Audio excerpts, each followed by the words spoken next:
Professor White invited me to come out, and we worked together about 25 years ago. So he's been aware of the things that I've been doing on the West Coast as part of community movement. And I think I was intrigued, first of all, by a place called Slippery Rock, and feeling that, particularly in the United States, citizens, particularly students at university, really are in a very good opportunity to affect change. And so I wanted to be able to come out and talk with that audience, with yourselves.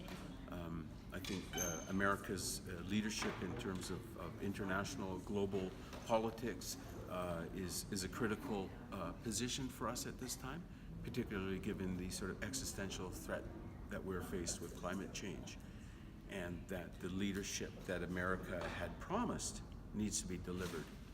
And so this was an opportunity to talk directly to people such as yourselves, who can vote, who can organize, right? Who can come engaged and actually maybe save all our sorry asses. I like to play seriously.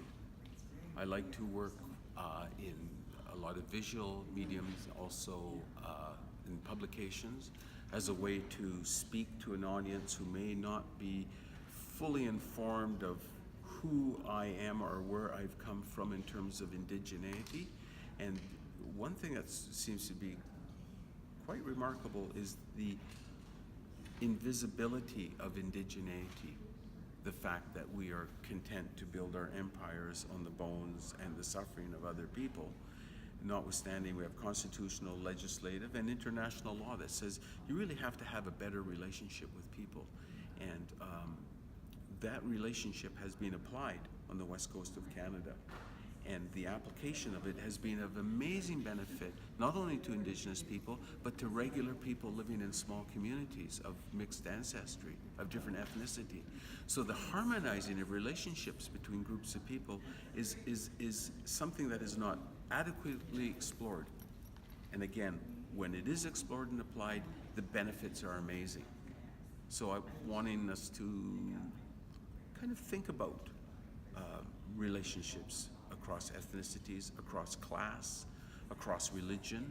I think that the infection of partisanship is quite dangerous because it leads to a binary force, whether you're either with us or you're against us, right? It's good or it's bad. That's not true. You know, the sun gets up in the morning, it's light. The sun sets down in the evening, it's dark. The daylight consists of the relationship and the revolving interplay between those binary oppositions.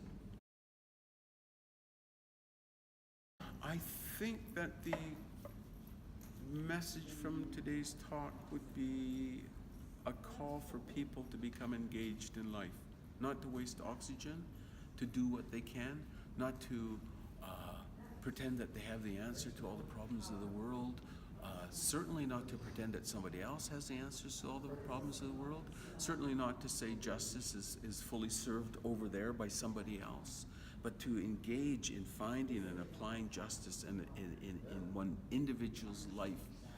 So in summary, it's do what you can.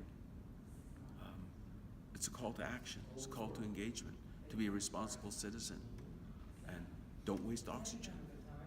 Time is short.